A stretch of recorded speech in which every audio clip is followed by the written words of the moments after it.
Hello everyone, I'm Mary Rose Corrigan, Public Health Specialist for the City of Dubuque with an October 12th, 2020 COVID-19 update from the Dubuque County Public Health Incident Management Team.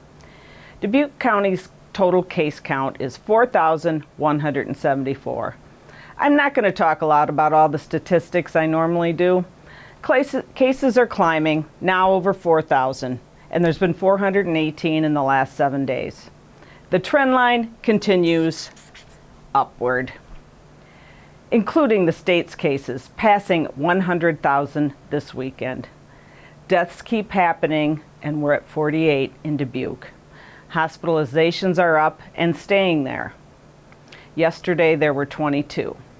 The 14-day positivity rate is over 14%. And although the age group with the highest number of positive cases continues to be the 19 to 24-year-old age group with 20%, this was as high as 22%, we are now seeing increases in the 40 to 70-year-olds during September and continuing into October. The same is true for the state of Iowa, the nation, and the world for that matter. Last week, there was a 3-day period where more than 1 million cases occurred worldwide. The U.S. leads the world in the number of cases, and we don't have the highest population, and also leads in the number of deaths, although we are 6th in the world of per capita deaths.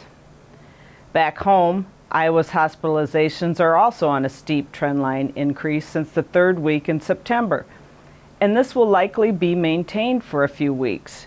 So we know that the number of cases and hospitalizations peaked in early March, and since July they've been here. So although they're not as high as they were back in March, they're going to continue to hover around there because of the increased cases. And although deaths are in the state right now are not as high as they were in May and June, same like this, overall the level of deaths continues to be steady. A total of 1,467, with 67% of those occurring in Iowans with pre-existing conditions. Around the country, as in Dubuque and Iowa, our young adults are definitely contributing to the rise in cases which began in early September. Last week, the CDC released studies focusing on young adults and the increased number of cases happening in those age groups. These cases were summarized by the Center for Infectious Disease Research and Policy, or CIDRAP. The CDC COVID-19 response team studied 767 hotspots around the U.S. and found that an increase in positive cases among those 0 to 24-year-olds happens about 31 days before a location was flagged as a hotspot. A second study conducted in Winnebago County, Wisconsin, revealed inconsistent information, misinformation, peer pressure, a feeling of security among friends, and unenforced or non-existent health mandates were the factors that affected young adults' decisions on not social distancing, mask wearing, whether or not to meet their friends socially, along with the general exposure and quarantine guideline adherence. Some of these young adults also stated their decisions were based on their belief that their own individual health would not suffer severe consequences.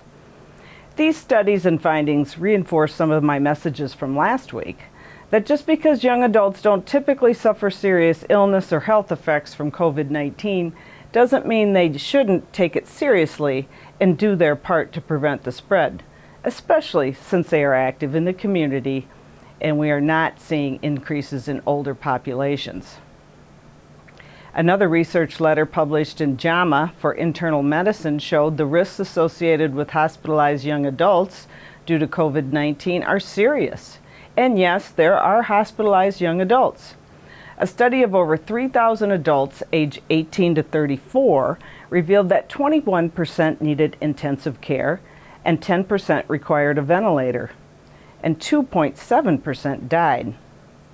Also, young adults with 2 or more underlying health conditions, including diabetes, obesity, or high blood pressure, have the same risk for adverse outcomes as those 35 to 65 years old. In closing today, as we think about our own actions and whether we're willing to put ourselves in COVID-19 risky situations and exposures at crowded events or social gatherings, more and more potential indoor activities with others outside our households, etc. Remember this quote from Angelina Jolie. Life comes with many challenges. The ones that should not scare us are the ones we can take on and take control of. Thanks for tuning in today. So let's all take control of our behaviors and support each other in a COVID-19 safe way, because we're all in this together.